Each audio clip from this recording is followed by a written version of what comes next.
The Philippines' 12th President Fidel V. Ramos has been laid to rest at the Libingan ng mga Bayani. The late president was accorded a state funeral with full military honors. The Philippine economy expanded at a slower pace in the second quarter at 7.4% on the back of high inflation. And former congressman and longtime activist Walden Bello is out on bail after his arrest on Monday for cyber libel.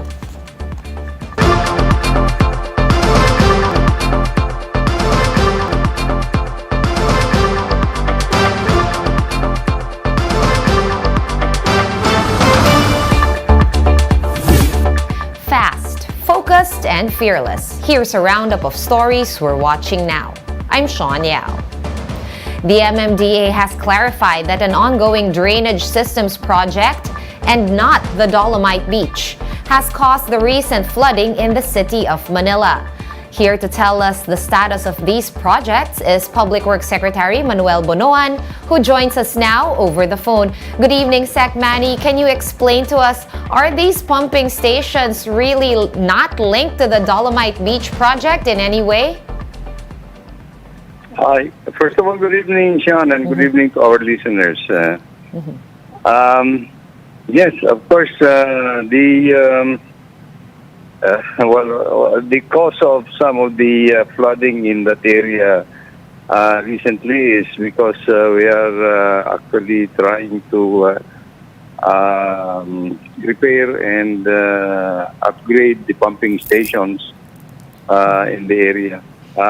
Considering that the DNR has required actually the discharge of runoff water from inner Metro Manila into Manila Bay with longer pipes. No? So at this point in time, we are actually trying to complete yung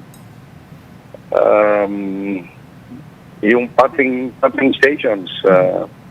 Pumping stations at point in time, and also we have installed discharge pipes of about more than 350 meters towards Manila Bay, so that we do not pollute actually the Dolomite beach.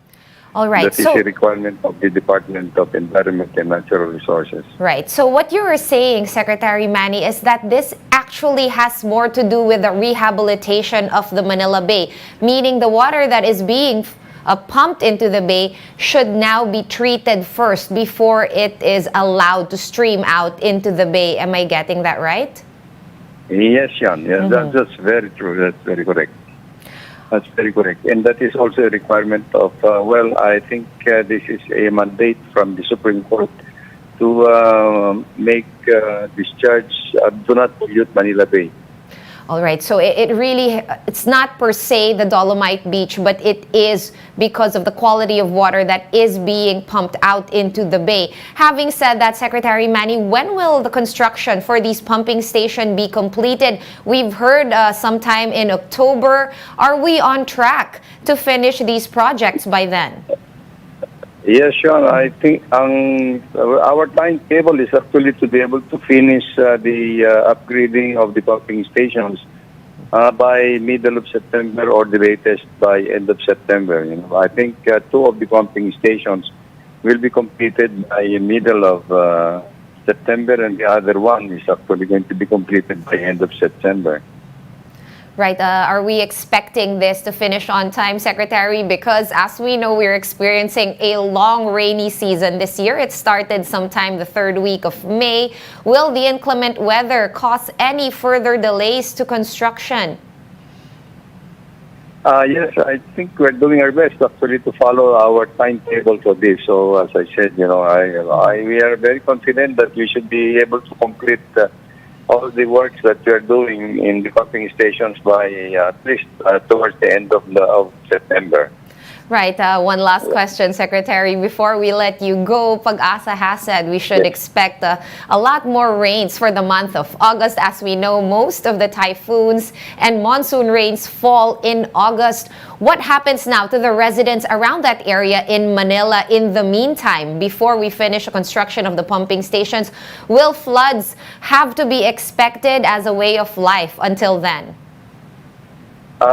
We will be in discussion with the Metro Manila Development Authority on what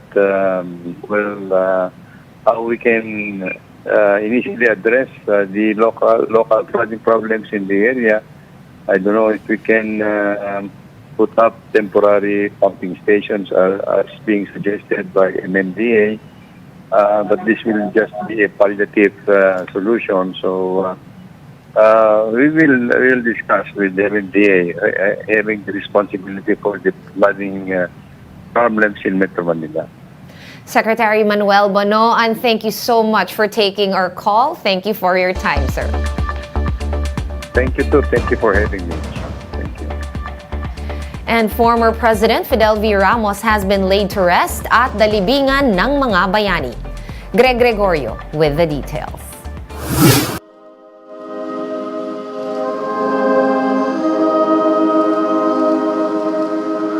Professional and compassionate. This is how many remember former President Fidel Ramos. That's why it's no surprise why many people joined the final ceremony for his interment. Arrival honors were given to late President FVR as his remains entered the Libingan ng mga Bayani.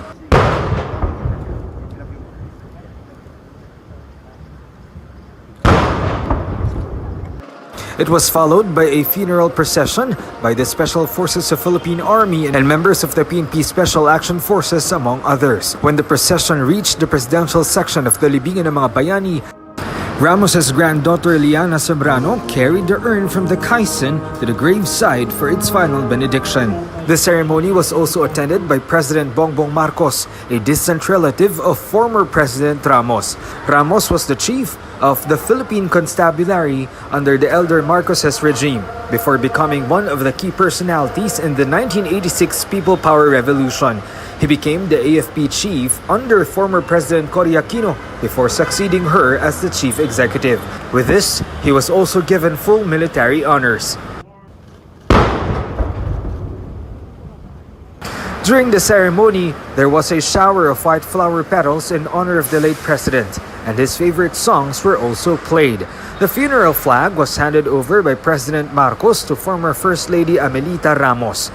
After the ceremony, several commanding officers of the military remembered FVR as a leader. We look up to the former President Fidel V. Ramos, and ang natutunan namin sa kanya is military professionalism. President Ramos, who was then our commander in the armed forces, was a compassionate man.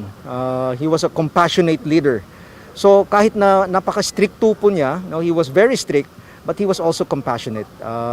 And he understood the plight of the soldiers. Kaya talagang kung makikita mo, talagang mahal na mga sundalo natin ang ating dating Pangulong Fidel V. Ramos. He not only being a veteran, but he has done a lot for our country and eventually became the president, and he continued providing leadership not only for the Armed Forces of the Philippines but for the whole country as well. So those are the memories that would linger sa akin. Arturo Clavo, who served under the Ramos administration as part of the Office of the Presidential Advisor in Military Affairs, wore a chaleco signed by Ramos back in 2017. Sa bait, wala po akong masasabi. Sa totoo lang po, sa buong buhay ko, siya lang po nakikilala kong tao. Miski nasaan ka naroon, siya pa ang unang babati sa inyo. Up to the last minute, talaga pong ginagalang namin sa ating presidente. Former First Lady Amelita Ramos thanked everyone who had been part of Ramos's life. Maraming salamat sa inyo lahat sa tulong nyo. Alam nyo, mahirap ang buhay sa military.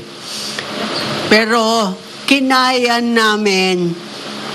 Tumulong si President Ramos, kayang-kaya niya, at he was able to raise 5 daughters 8 grandsons and 5 granddaughters.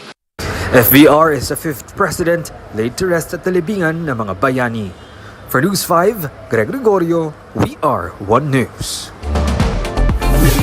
One News Now will be pausing for a quick break, but we will be back with more stories after that.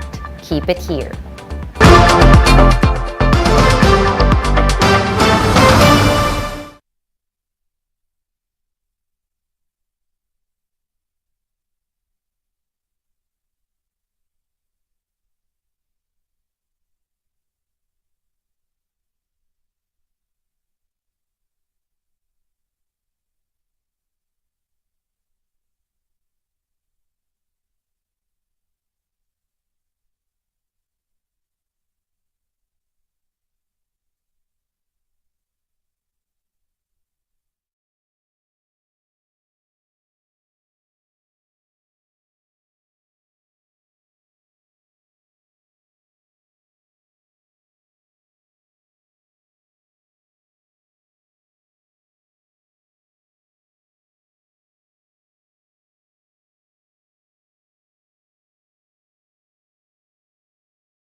You're still watching One News Now. I'm Sean Yao.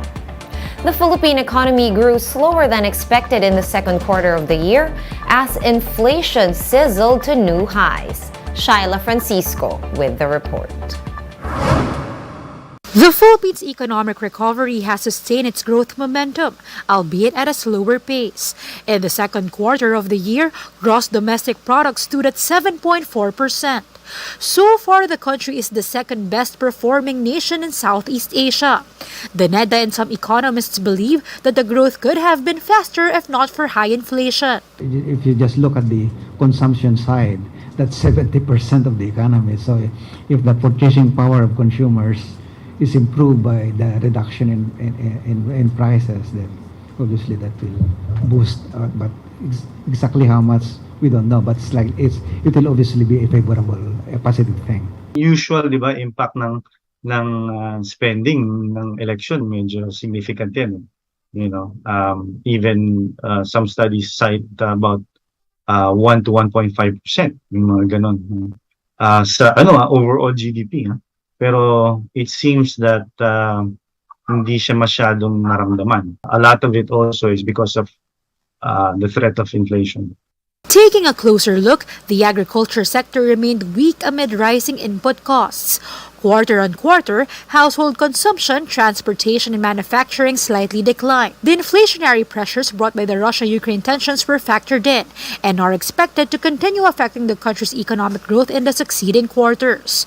To the extent that this is expected to continue in the second half, you would likely to face some challenges indeed in sustaining that growth. So we may not grow as fast in the second half as in the first half. But Daneta is confident that the 6.5 to 7.5% target growth this year can still be achieved. Economist Carlo Asuncion noted that fuel prices, which is a main driver of inflation, have started to go down. He advised the government, though, to still monitor the second-round effects of inflation as well as international movements. Malaking factor yung external kasi maraming mga alingas sa labas, diba? Nandiyan pa rin yung Ukraine. So, minsan konting galaw lang or moves or whatever can again impact yung presyo ng gasolina or ng oil. Tapos, kami mention natin itong China, US, Taiwan. That's also on the table right there being monitored. For its part, NEDA said it is already providing subsidies and other assistance to the marginalized sectors. Shaila Francisco, we are One News. Former Congressman Walden Bello has been released from Camp Karingal after being arrested for cyber libel. Bello was let go this afternoon after posting bail. He was arrested on Monday for over 2 counts of cyber libel filed by former Davao City Information Officer Jeffrey Tupas. Bello accused Vice President Sara Duterte of having a hand in the cyber libel complaint, but the Vice President has denied this. VP Sara said she has never filed a libel case and that her accomplishments in Davao City speak for themselves. For more updates, visit News 5, The Philippine Star, and Business World online. Visit our website, onenews.ph, for more in-depth analysis. You can also catch One News on Signal Play. Register for a free account at www.signalplay.com and stream One News Live anytime, anywhere.